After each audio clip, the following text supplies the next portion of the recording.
Hello. How are you? I'm so glad that you're here. I'm glad to be here. Today is Wednesday, and we are on day 3 of the No Sugar Challenge. It's a challenge that I first started in my Step Bet game that I'm hosting. If you haven't ever done one of those, I highly suggest you do one. It's a great way to stay motivated with getting your steps in every day. And it's also a way to earn a little bit of money by reaching your goals. So today I am going to talk about the problem, which is giving up sugar. But first, I want to say a few things. Number one, I'm doing this Facebook Live with no notes. Now, if you've watched any of my Facebook Lives before, I usually use notes pretty heavily. So I'm going to try something new and I'm just going to speak off the cuff, which I should easily be able to do for heaven's sakes. But so I just wanted to let you know that. And then let's see what else. Oh, my puppy. You can maybe see her down here. There she is right there. She's a little bit upset with me. So we have to be aware that she might be making some noise because my husband's sleeping because he worked last night and she's got a treat and she is not thrilled about being kind of locked up in my office here. So I apologize in advance if she's going to be a pain in the butt. All right, so let's go. Just going to give another second for people to join in. Please leave me a comment, say hello, ask any questions. I would love for this to be super interactive. Let's see, what else? Nothing. Hopefully my papers all work really well too. They weren't sticking so great today, so there you go. All right, we are going to learn a lot of information today. So the problem is giving up sugar. Now, when I say sugar, I'm actually talking about sugar and flour. Why, you ask? Well, because sugar, as we know, is glucose and it breaks down in our body and it raises our insulin. Flour does the exact same thing, right? Flour basically turns directly into sugar once it starts to get digested by our body. So I just like to say sugar just to keep it simple, but I'm really talking about sugar and flour. All right, here's the problem. These 3 things right here. Well, I'm going to talk about a lot of things, but this is what we're going to talk about first. Decision making. Most of us live our life at the effect of our primitive brain, right there, primitive brain. Our primitive brain is driven by seeking pleasure, avoiding pain, and becoming very efficient at seeking pleasure and avoiding pain. So it likes to create habits. This is our autopilot, right, that you hear people talk about. And our primitive brain is very reactionary. This has kept us alive. This is a useful thing to have a primitive brain. And by the way, right, it makes us breathe and our heartbeat and those things too. But it is very important to understand the difference between our primitive brain and making decisions from the primitive brain versus the prefrontal cortex, which is the front part of our brain, which is what makes us human, and it is what helps us make decisions. It is a way to make decisions for our long-term benefit. So our prefrontal cortex allows us to make decisions where we can get delayed gratification. Our primitive brain is all about instant gratification. Now, this is important when it comes to giving up sugar or flour, or even weight loss, creating a goal, anything. Okay, so it's good to know the difference between the prefrontal cortex and the primitive brain. Now, one of the things that I teach everybody that I work with is that we have to learn how to make decisions ahead of time. And we do this by using the power of our prefrontal cortex. We decide that we are not going to eat sugar, even in the moment when we feel like it, right? We are going to make the decision that this is what we're going to do. So decisions, we usually have 2 types of decisions. There's like a big decision and then there's the small decision. So the big decision would be, I'm going to stop eating sugar. Now, in order to get the result of not eating sugar, we need to have lots of little decisions, which is deciding not to eat it in the moment. It's built up of all these little things that add up to the big one. So we like to, and I like to teach that we need to make decisions ahead of time and then we follow those decisions. So that is one problem, right? Decision making. The second problem we have with giving up sugar and flour is that we don't really know how to process our emotions. And you might be wondering, what does that have to do with sugar or flour? Well, most of us use food and alcohol as a way to neutralize the negative emotions that we're experiencing. One of the things that I know that I used to do, and I have a lot of people that I work with, that they feel bored at work. And so the way that they neutralize that feeling of boredom is by having a snack while they're at work. Now, they're not hungry and you don't need the fuel. If you did, you would probably feel hungry, right? But so we start to think about having a snack and then we have this desire for it and then we answer it. So most of us don't know how to allow that emotion, right? We are busy resisting emotion. And so what resisting feels like is like holding a beach ball underneath the water, right? Not letting it pop up. We're just pushing it down. What I want you to do is allow emotions, right? That's the beach ball sitting on top of the water, just kind of floating along. The reason why this is important is because when we've made the decision to not eat sugar or flour, we are going to feel negative emotion and we have to learn how to process it. We have to learn how to allow it and to experience it. One of the ways that you can do this is just by naming it. Like, what am I feeling right now?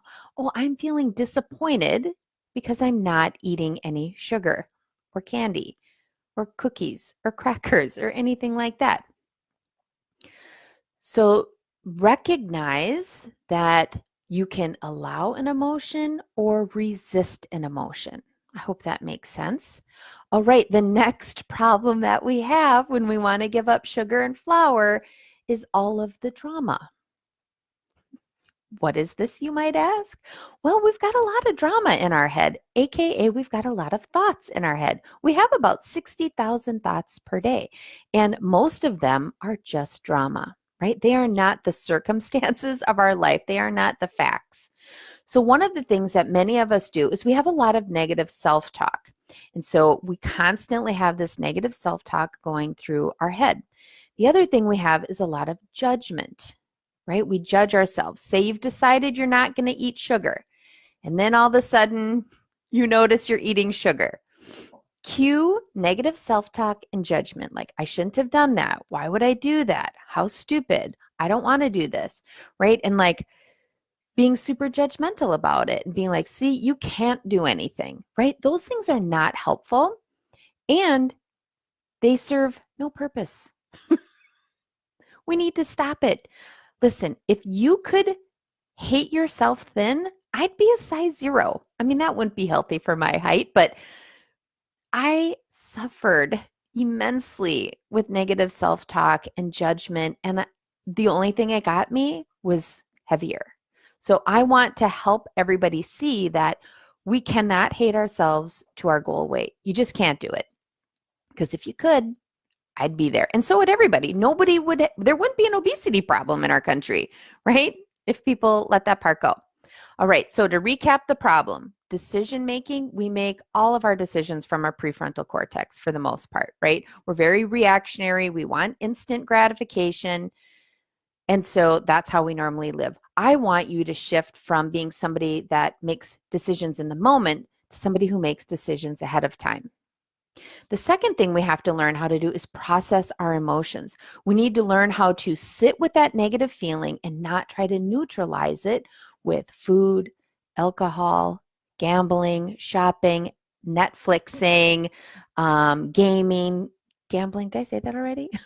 Or pornography, right? Those are some very popular false pleasures. Okay, and then the third thing we need to do is we need to go from this negative self-talk and judgment to a more compassionate and curious about our decisions that we make. All right.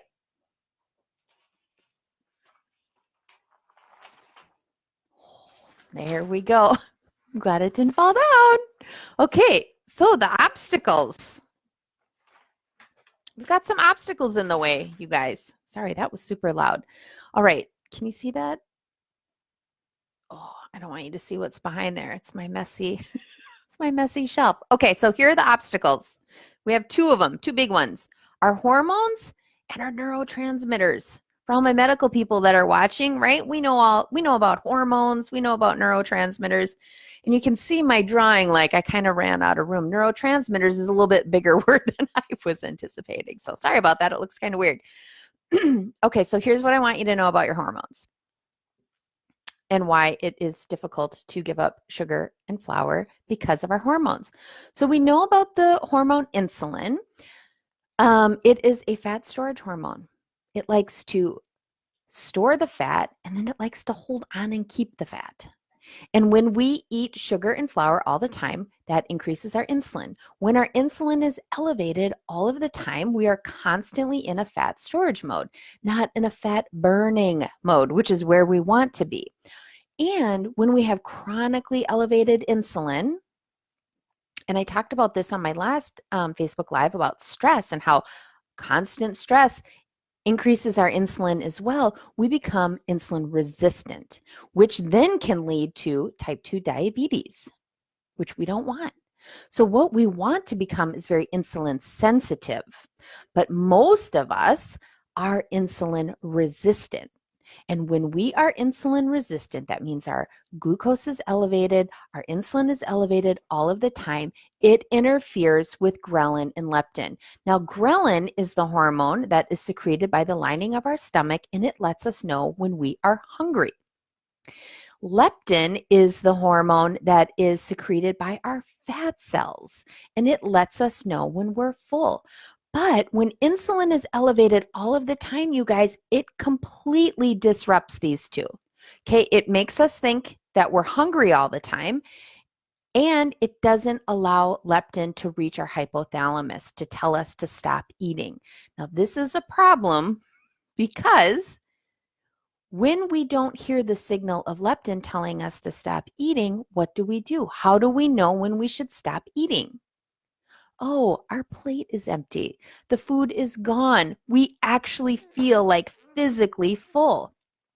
That, my friends, is overeating. And that is what causes us to gain weight, right? The number one reason why we're overweight, we're overeating. Now, we're overeating because we have a disruption in these hormones. And the reason why we have a disruption in these hormones is because of the food we're constantly eating. We're eating every couple of hours because some rando person in my opinion, said, oh, you should eat all the time. I don't know, maybe the snack industry said you should probably have a snack. We'd like to make, $120 billion this year. So we eat all of the time, and we eat sugar, flour, and highly processed foods all of the time. Now, I will say you can also overeat healthy foods. This was me. I had a lot of pride in all of the healthy foods that I would eat, but it was like I just was overeating it. So it was still making me gain weight. So you can still gain weight even by overeating salads or broccoli or plain chicken breasts, right? So it's so important to take this break from sugar and flour so that we can recalibrate these hormones. Okay, we need to keep the insulin low. We want to get into fat burning mode. Then when the ghrelin is released, we'll actually know that we're hungry because our body needs fuel, not because we're feeling the effects of withdrawal from not having sugar or flour every couple of hours. And then while we're eating, and this was like a mind-blowing moment for me after I did my first fast, I was eating a salad, and all of a sudden I was like, wait a minute, what is that I'm feeling? Oh my gosh, that's the feeling of satisfied. And I was halfway done with my salad. I'd never, as far as I could remember, I'd never recalled that feeling of satisfaction while I was eating. And I was like, oh, well, I think I'm going to stop eating right now. I have a half of bowl of salad left, but I'm just going to stop. We'll see what happens. Turns out what happens when you stop eating when you're satisfied is you lose weight. So there you go. So important that we balance these hormones. We do this by lowering our insulin. We lower our insulin by taking a break from sugar and flour and probably alcohol, right? And then we learn to recalibrate those hormones. And it doesn't take long. It takes about a week, right? So that's partly why I'm doing the 7-day challenge, is that I want you to see that there's a difference. And then you can decide from there if you want to keep going. Now you can add a little bit back here and there, and then you can see how terrible it actually makes you feel. So it's a good way to be really in touch with your hormones. All right, the next obstacle is our neurotransmitters. Neurotransmitters, hang on, I need a sip of water. I'm all about the stripes today. I know what they say about stripes, that you probably shouldn't wear them, but whatever. Nobody's judging me, right? Okay, so neurotransmitters. We've got dopamine and serotonin. So dopamine is the neurotransmitter that is part of our reward system, and it kind of says like, ooh, I want more, right? It is that over desire. Serotonin lets us know like, ooh, that felt good, and I feel satisfied. Right? So there's constantly this balance between dopamine and serotonin. Now, a lot of the foods that we eat do give us a nice little release of serotonin, and that feels good.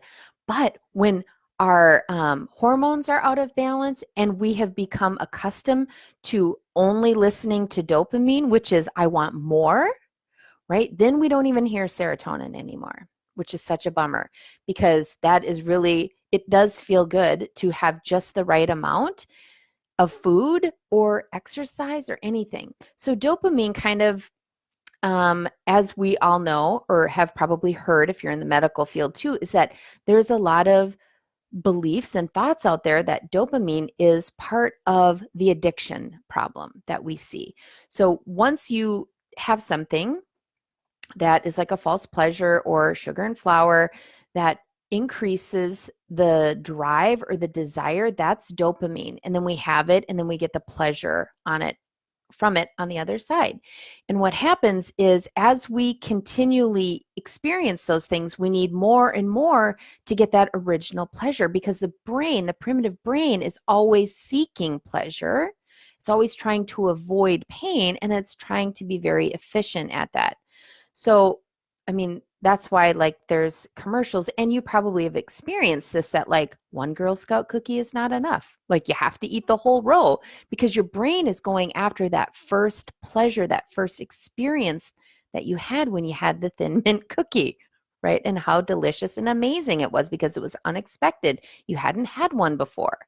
So then every time you eat those cookies, you're trying to replace or not replace, you're trying to get back to that point that you felt that intense pleasure, but it's so hard to get there because you need so much more. And then what happens, because our body is always trying to seek balance, is that it starts to downregulate the dopamine, because it's like, what do we do with all this dopamine? Right? So it downregulates it. So then our brain is like, wait a minute, we need more.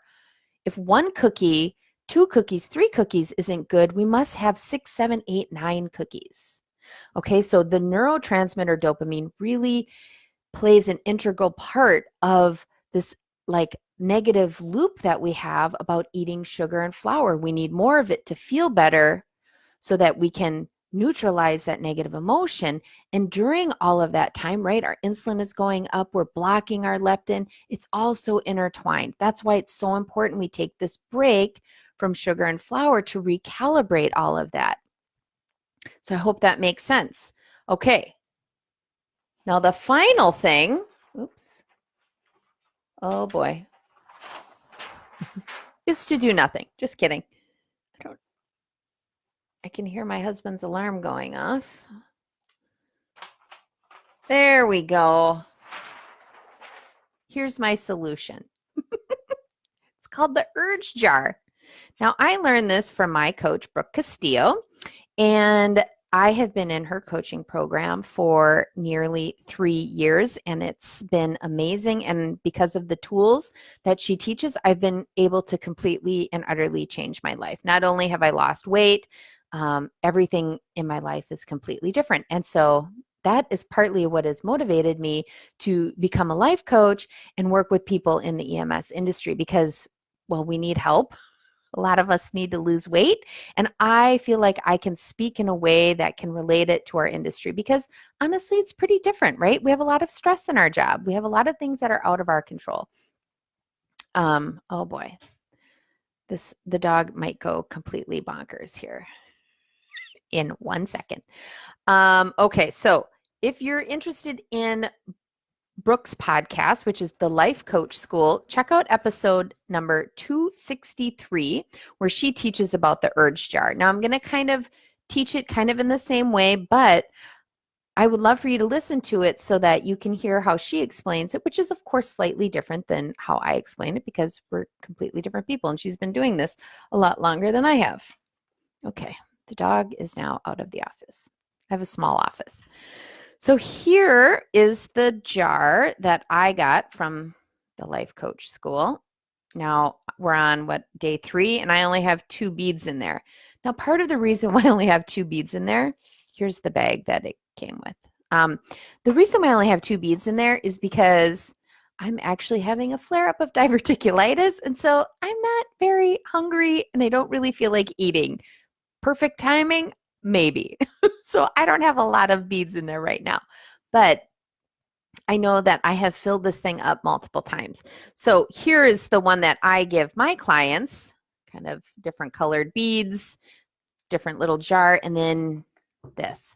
So here's what you need for the urge jar. You need a jar, you need beads, and you need a journal. It's actually 100 beads, which, by the way, can add up to about 20 pounds if you apply these tools, and I'm going to teach them to you right here, by using this urge jar. Now, I would love to give you one. So I give it to people that I work with one-on-one. So if you would like to get one, you can sign up to work with me, which would be super fun and amazing, and you could lose some weight. But if you don't want to do that or you're not ready, just find a jar in your own house. Get a little journal from Michael's and go get 100 beads or 100 buttons or 100, I don't know, paper clips or something, right? You just need something to put in the jar, right? You just take it and put it in the jar. And I'll talk about the reason why I think it's useful. Or maybe I didn't write that. Looks like I didn't. So the reason why this is a really useful tool is it's kind of a hack on our brain. Now, normally when we feel the desire to eat something, we answer it, and then we create this loop. We create this habit of doing the same thing over and over. We see peanut M&Ms, we think, I want them, we eat them, and then the result is we want it, we eat it, right? It's kind of this think, feel, act cycle that there is. What we want to do is we want to break that cycle, which means you're going to have to allow desire or an urge and not answer it. You're going to have to feel disappointment for not having the peanut M&Ms or whatever it is that you like to eat. Now, the brain likes to complete things. So remember when I said when we don't hear the leptin to let us know that we're full, our brain wants to just clean the plate because the brain likes to complete things. It doesn't like uncertainty. And so when we leave something half full or half empty, right, that is a little bit of uncertainty and our brain doesn't like it. I heard a long time ago about the brain likes to do this and it likes to complete things. And the example that they gave was finishing a tube of toothpaste. You do this, right? You roll it up and like get that little device to squeeze every last drop of toothpaste right out of there. Why do we do that? Seems it's a lot of work to get all of the toothpaste, every last drip of it, right? And we won't throw it away until like you've folded it and crimped it and done all those things. That's your brain wanting to finish it. So that's how we know how to stop eating is when our plate is clean. Okay, so our brain likes to see patterns and it likes things to be completed. Pardon me. So when we think about this jar and we have all of these beads, right? We have this all sitting out in an area where we can see it. So mine usually, it sits right on my desk here. So every time I allow an urge, I get to put a bead in the jar. And my brain is like, oh, well, what is that? You have 100 beads to put in there? Well, okay, let's fill it up. And it's strange. I mean, there's science that backs it. I don't have the data right now, but I know that this is a real thing, that the brain likes completion. So this is just a way to help you keep track of allowing urges and seeing your results, which will actually, you'll see them on the scale, hopefully, as well. So here's how you use the urge jar. Now, like I said, you can just start doing this right now. Just grab a jar and grab something. Pardon me. Gosh, sorry. All the lack of food is making my throat really dry. All right, so here's what you do. You need to take your little journal and you need to write down exactly what you're going to eat the next day. Oh my gosh, sorry. Exactly. Okay. You need to write down what you're going to eat 24 hours ahead of time. This is making a decision ahead of time.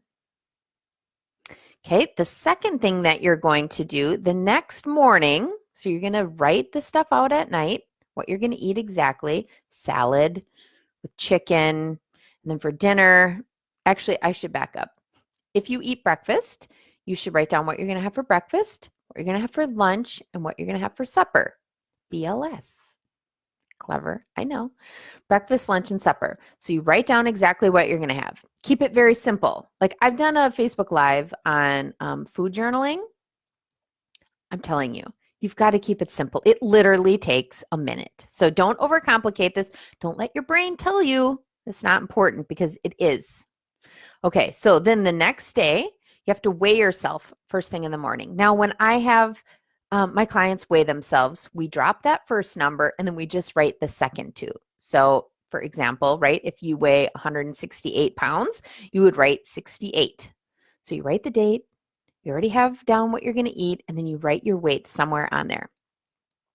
And then step 3 is that you eat exactly what you said you were going to eat. Now, this is important. And I know that your brain's going to tell you that it's not, and that it doesn't really matter if you eat a salad with chicken or if you eat leftovers. I know this because I do this. And I know why I do it, but it's so important that we learn how to do what we say we're going to do so that we start to have self-integrity, right? We have our own back. Because listen, nobody is going to solve this problem for you. You have to do it yourself. And in order to do that, you've got to show up for yourself. I know almost all of you, right, will show up for everybody else at the expense of yourself. Your kids need you, boom, you stop what you're doing, you go do it. Now, I'm not saying you don't go help your kids when they need it, but when you make a decision with your prefrontal cortex that you're going to eat chicken and salad for lunch, you freaking go do that. Okay, don't let your brain trick you into saying you need to eat something else. Just don't do it. We need to develop this relationship with ourselves, and you need to be nice about it.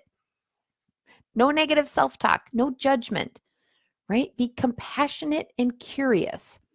Okay, so step number 4 is to allow an urge. What does this look like, you might ask? Right, it's that feeling of over desire. You see the peanut M&Ms. You want the peanut M&Ms. Instead of saying, I'm just going to take all the peanut M&Ms out of the house so that I don't ever have to eat them, right? Because that's the way most people are taught how to not deal with emotional eating or over desire for food. Just take it out of the house. I say keep it in there. As a matter of fact, I keep a jar of peanut M&Ms on top of my desk, and it drives my children crazy that they can't eat them. But I keep them there so that I remind myself that I'm choosing not to have them. Now, I used to joke, if I was on a desert island, what are the 2 things I would want? Peanut M&Ms and Diet Coke. Okay? I used to believe that I loved those things, but I don't. My body does not react well to those things. Okay, sorry, that was a tangent. So how do we allow this feeling? You just sit there and say, I'm feeling the desire to eat those, but I've decided I'm not going to eat them. This feels uncomfortable. It feels like I'm missing out. It feels like it's not fair, right? All of those, you just sit with it and you just allow it. And you be like, that's so interesting that I'm feeling that. Really, Daisy? Trying to process an urge here. So we just sit with it for 10 minutes because here's the deal, you guys. When we feel that negative emotion, it's like a wave, right? It peaks and then it dissipates. It goes up and it goes down. It comes in waves. So it's not going to last forever. That feeling of unanswered desire is not going to last forever. It's going to be temporary, 10 minutes at the very most. Most of our emotions or our feelings only last like 3 to 7 minutes. Isn't that crazy? It seems like in the moment when we're experiencing this negative emotion, it seems like it's going to last forever, but it's not. It will go away. Okay? So if you allow that over desire or that urge for whatever to overeat your lunch, to eat something different, to have a treat, to have a snack, whatever it is, right? Then you put the bead in the jar. And then you're like, oh, look, there we go. Bead in the jar. And then you do it the next time and you keep repeating. So that's step number 5 is you just repeat this every single day. And then over time, as you allow 100 urges, you will get really good at allowing urges. You will develop integrity with yourself and you will do what you say you will do. And you'll get to see the jar fill up, and that will be very satisfying to your brain. And the best result of all is that you will lose weight. This is not some diet plan that you have to follow. This isn't somebody else's meal situation or whatever. This is you making a decision and sticking to it. Now, I think I've done other Facebook Lives on how to create a protocol and what kind of foods you should eat. So go back and watch those. But, right, this is the simple solution. Is you just have this urge jar, because the secret to weight loss, of course, is learning how to manage our emotions and not use food and alcohol to neutralize them. You just have to learn how to allow it. It's easier said than done. I get it. And listen, you're going to mess up. I mess up all the time still. But the difference is, for me, is that when I mess it up, I don't completely give up and quit. I don't go, well, it's all or nothing. I'm out. Like, I don't do that anymore. I'm like, oh, that's interesting. I wonder what was going on for me. I wonder what was happening. What was I really feeling, or what was I avoiding?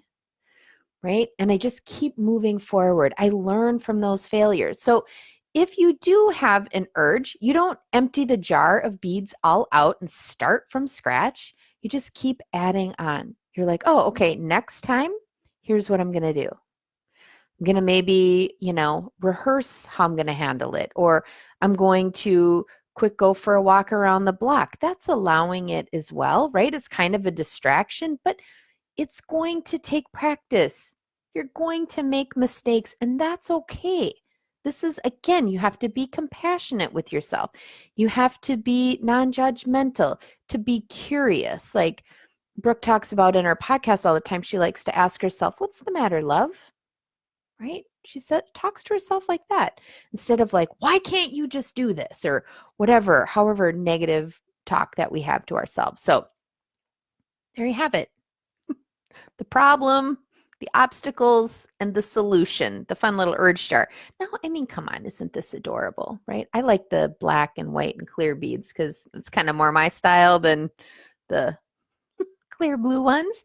So if you would like an urge jar and to work with me, I would love to do that. I do have a little bit of space in my calendar. Now, I still work full time as a flight paramedic, so my time is limited and I can't work with as many people as I would like, but I do have some space right now. So I would love to work with you. I'd love to help you with your weight loss goals or any other goal that you have. Let me know if you have any questions. Make sure that you're on my email list. You can get on the email list by going over to my website, hemscoach.com. If you're catching the replay, say hello, ask any questions. I do get alerts and notifications if people post something so I can reply. And I'm so glad that you joined me today, and I would love to hear any feedback that you have. And that's a wrap, my friends. I'll see you next time. Probably next week I'll be here again live. Maybe I'm actually going to be in the cities for a couple days this week, so I'm not going to be able to do another Facebook Live this week. I was kind of hoping I would be able to, but sometimes it just doesn't work out that way. All right, you guys, we'll talk to you later. Thanks for being here. Bye-bye.